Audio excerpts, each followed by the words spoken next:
আসসালামু আলাইকুম ওয়া রাহমাতুল্লাহি ওয়া বারাকাতুহু। ইন্নাল হামদুলিল্লাহ ওয়াসসালাতু ওয়াসসালামু আলা রাসূলিল্লাহি ওয়া বা'দ। আজকে আমরা আলোচনা করব যে আয়াত পাঠ করলে আল্লাহ সুবহানাহু ওয়া তাআলা আপনার মনের আশা পূরণ করে দিবেন ইনশাআল্লাহ। আলোচনা বুঝতে সাথেই থাকবেন। যারা এখনো চ্যানেলটি সাবস্ক্রাইব করেননি, সাবস্ক্রাইব করতে ভুলবেন না। প্রত্যেক ভিডিওতেই বলি, ভেরিফাই চ্যানেলের ডেসক্রিপশন বক্সে ক্লিক করলে পেজ এবং আইডি আসবে। এটা ছাড়া আলাদা অন্য কোনো পেজ নেই, আইডি নেই, ইমো নেই, হোয়াটসঅ্যাপ নেই, টিকটক নেই। নাম ছবি দেখে বিভ্রান্ত হওয়া যাবে না।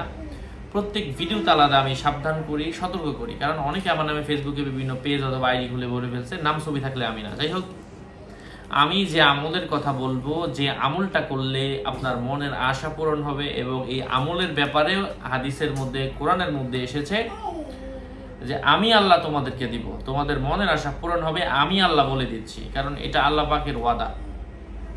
সম্মানিত প্রিয় ভাই বন্ধুরা, সেই দোয়াটা কি? সেই দোয়াটা হচ্ছে আপনাকে তাহাজ্জুদের সময় 2 রাকাত নফল নামাজ আদায় করতে হবে, এবং ওই জায়গার মধ্যে বসে নফল নামাজের পরে 110 বার দরুদ শরীফ পাঠ করতে হবে, এবং 110 বার আস্তাগফিরুল্লাহ পাঠ করতে হবে, এবং সূরা বাকারার শেষ 2 আয়াত, সূরা বাকারার শেষ 2 আয়াত, রব্বানা লা তুআখিযনা ইন নাসিনা আও আখতানা, রব্বানা ওয়ালা তুহাম্মিলনা মা লা তাকাতা লানা বিহি ওয়া'ফু আন্না ওয়াগফির লানা ওয়ারহামনা আনতা মাওলানা ফানসুরনা আলাল কওমিল কাফিরিন।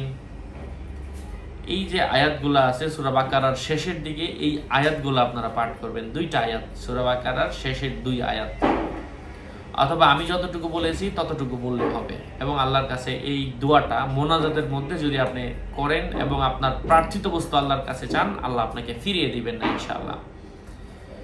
সকলের মঙ্গল, সুস্বাস্থ্য ও দীর্ঘায়ু কামনা করে এখানে শেষ করছি। আসসালামু আলাইকুম ওয়া রাহমাতুল্লাহি ওয়া বারাকাতুহু।